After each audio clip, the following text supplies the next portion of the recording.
3 families returned him, not because he was dangerous, because he felt nothing, or at least that's what they said.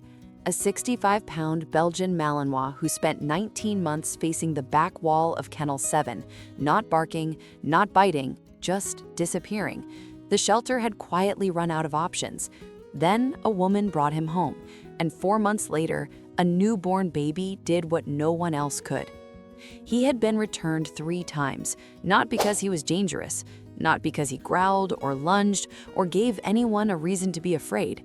He was returned because he felt nothing, or at least that's what people said. A 65-pound Belgian Malinois with pale amber eyes and a scarred left ear, Ghost spent 19 months at the back of Kennel 7, facing the wall. He ate when no one was watching. He slept curled so tight he looked half his size. Every family that tried said the same thing when they brought him back. He's just not there, like the lights are on but no one's home. The shelter staff stopped putting his photo on the adoption board after the 3rd return. Some dogs, they said quietly, are just too broken to reach.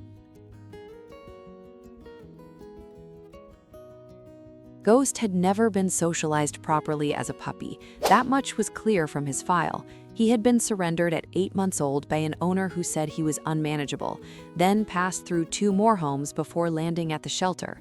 Each return had taken something from him. By the time Lauren found him, he had built walls so high that even the shelter workers who had known him for over a year couldn't predict what was happening behind those pale amber eyes. The vet described him as emotionally withdrawn. The behaviorist who assessed him said the same thing every assessment said: needs a patient home, no young children, no other pets, low stimulation environment. 3 families had tried, 3 families had followed the instructions perfectly, and 3 families had still brought him back. They were wrong, they just hadn't met the right baby yet. Lauren was 29 years old, a labor and delivery nurse who had spent the last 4 years helping other people's children come into the world. She lived alone. She had a spare room she never went into and a backyard that hadn't been used in 2 years. She wasn't looking for a dog. She was dropping off food donations when she walked past Kennel 7 and stopped. Ghost was sitting in the corner, back to the door, completely still. She stood there for a while. He didn't turn around. She came back the next day, and the day after that. On the 4th day, she sat on the floor outside his kennel and didn't say anything, just sat. Ghost turned his head slightly after 11 minutes, not toward her, just away from the wall.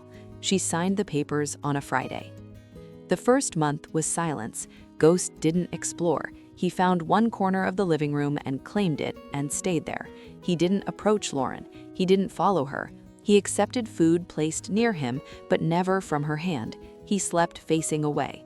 Lauren had read everything she could find about traumatized dogs. She knew not to push, she knew not to reach, but there were nights when she sat across the room from him and wondered if the shelter staff had been right.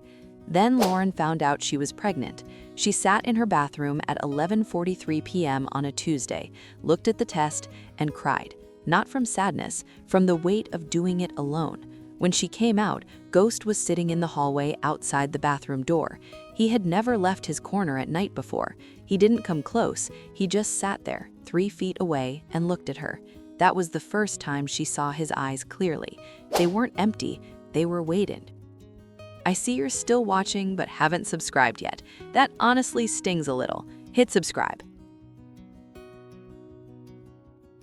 Something shifted after that night, slowly. The way ice melts, so gradually you don't notice until it's already gone.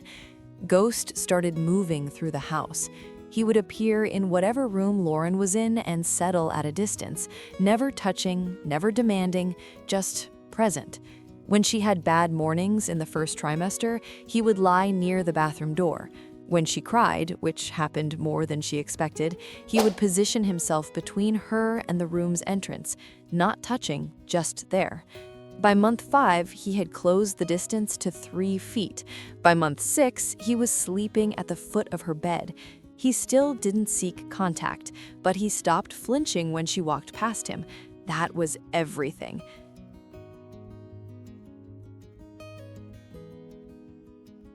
Baby Marin was born on a Wednesday in November, 5 pounds 14 ounces, with dark hair and a sound like she had opinions from the first breath. Lauren brought her home 4 days later, exhausted and terrified and more alone than she had expected to feel. Ghost was at the door. He had never once greeted Lauren at the door before. He stood perfectly still as she carried the car seat inside. Lauren set Marin down on the living room floor, still in the seat, and sat beside her. Ghost walked over, slowly, the way he did everything. He stopped 2 feet away and lowered his head toward the car seat. He stayed there for a long time. Then he did something he had never done in 19 months of shelter life and 7 months of living with Lauren. He lay down, right next to her, and he exhaled. Lauren said it was the deepest breath she had ever heard from him, like something he had been holding for years finally let go. The weeks that followed were not easy. Lauren was running on no sleep, doing everything alone, some days not eating until 4 in the afternoon. Ghost seemed to understand all of it. He stayed close to wherever Marin was.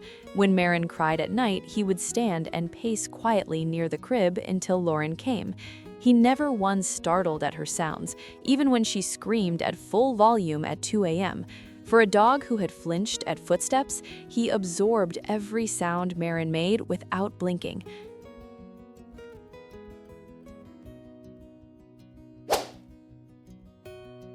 Lauren's mother visited in the second week and watched Ghost lying next to the baby's playmat, his chin on his paws, his eyes tracking the mobile above her head. She was the same woman who had told Lauren that adopting a traumatized dog while pregnant was the worst decision she'd ever heard of. She didn't say anything for a long time. Then she said, "He's been waiting for her, hasn't he?" Lauren looked at Ghost. He looked back at her with those pale amber eyes that had spent 19 months facing a wall. "Yeah," she said, "I think he has." There are dogs that people give up on, dogs that get handed back 3 times and filed under "too broken" and left to disappear into the back of a kennel. And then there are the ones who were never broken at all. They were just waiting for the right voice, the right small wait, the right reason to come back.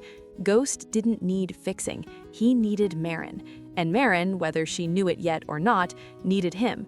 If you're thinking about adopting a dog that everyone else has given up on, don't let the silence fool you. Sometimes the quietest ones are the ones who feel everything. They just need one person, or one tiny person, who stays. Is this a broken dog who was healed, or was he never broken at all? Tell me in the comments.